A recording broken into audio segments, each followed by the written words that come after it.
Hi guys, so in this video ay i-review natin itong Agnus AI blockchain guys. So ito ay panibagong AI blockchain, no, meron silang technology nito. At ngayon guys is AI powered sila at makikita nyo guys yung mga ibang mga wallet address, yung mga token na meron sila at yung amount, no, kasi you can you can search it here. Okay, so ngayon alamin natin kung ano nga ba ito, no. So dito as you can see sa home, you can select the token guys here.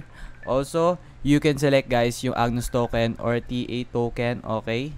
And then, you can enter the amount and yung wallet address, no? So, ito yung AI blockchain ni Agnus, no? So, dito guys sa blockchain nila, makikita natin yung mga transactions, yung mga blocks, mga contract verification, at yung mga iba't ibang contracts. So, for example, dito guys, makikita natin yung wallet address na to, yung TXN hash niya, yung age, yung from, to, okay? So, katulad siya ng mga BSC scan, ETH scan, no? So, pero this time, it's AI powered, okay? At we all know guys na ang laki ng effect ng AI pagdating sa technology dahil it make things 100 times faster, more efficient, at mas effective, no? So, dito guys, you can search top tokens, okay? And then yung mga token transfers or anything, okay? Katulad niyan, okay? And then the token transfers, pwede nyo rin i-search dito yung mga pending and network transaction fees, okay? Pwede rin kayo dito guys magkaroon ng unit converter at meron din sila ditong faucet, no? So yung Agnus faucet, pwede kayo guys mag-obtain ng token sila every 24 hours,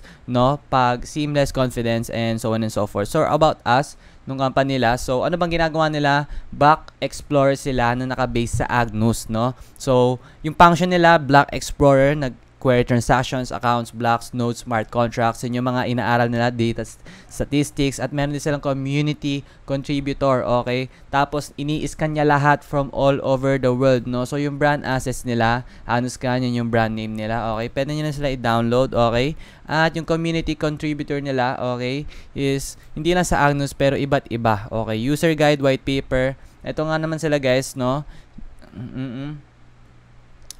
Okay. So, ngayon guys, pwede nyo rin sila i-follow sa kanilang mga social media accounts. Kung doon ng Telegram guys, kita nyo naman Agnus AI Portal, pwede kayo dito mag-join.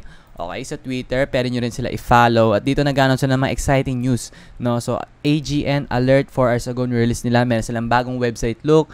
May AMA session na incoming at in-expand nila yung horizon with a lot of partnerships and social surge kasama yung mga different influencers, okay? So, marami silang dine-develop dito sa Agnus. At pwede nyo rin sila guys i-follow dito sa kanilang YouTube channel, okay? Agnus AI, okay? And then, yung AI blockchain nila is this one, okay? About us, technology use case roadmap, okay? So, AI-driven decentralization with speed, trust, and innovation, no? So, ito yung mga prime features niya. Unang-una, scalable is trust, speed, at walang fraud, no? So, yung technology niya is naka-built sa mga concepts na ito, no? That will protect users, no? Pagdating sa user nila, okay? So, yung use case division niya, unlocking real-world potential, measuring transparency, real-time cost savings, quality assurance, user empowerment, tokenization, meron din sila nun. Okay, meron silang immutable records, anti-con. Napakarami nilang technology dito at ang roadmap nila right now, we're at the Q1 of 2024. Meron silang testnet and optimization, and next month, next following days, no guys, ay launch pa nila yung kanilang mainnet at marami pa silang gagawin decentralization dito, no? So you can contact them guys at their email dito, mga social media na yan, use map, and you can connect with them, okay? So, that's all about it, guys, no? So, nakita nyo naman, nasabi ko na sa inyo, guys, kung ano pa sila, no? Pero, ano pa ba yung pwede nating idagdag dito, okay? So, bago na tayo magtapos, guys, sasabihin ko lang sa inyo, guys, na, yon, yung platform na ito, guys, leading blockchain explorer siya, no?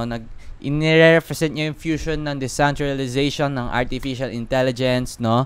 At layer 1 blockchain siya na merong AI powered, no? Pinapower niya industry. Okay, meron siyang DApps, authenticity verifications, at ini-integrate niya yung AI sa blockchain technology. So that's about it. And dito guys, magtatapos yung ating video. Maraming salamat sa panonood nyo. See you soon sa ating next video. Guys, kung gusto nyo na bumili ng kanilang token, ang gagawin nyo lang is pupunta kayo dito sa Uniswap, no? Uniswap para mang-iswap ng token nila, okay? Yun lang, pupunta lang kayo dito sa Uniswap, okay? Ila-launch nyo yung app and then ikakopy nyo yung token na ilalagay ko sa baba ng description, okay? Ilalagay nyo yan, Agnus AI, okay? Ilalagay nyo yan Tapos, connect nyo yung wallet nyo, syempre. Tapos, lagyan nyo kung magkano yung bibilin nyo. Tapos na, nabili nyo na yung kanilang AGN token. So, ganun lang kung paano bilhin yung kanilang token gamit sa Uniswap. Ilalagay ko sa description yung kanilang token address. Okay? So, yun lang guys.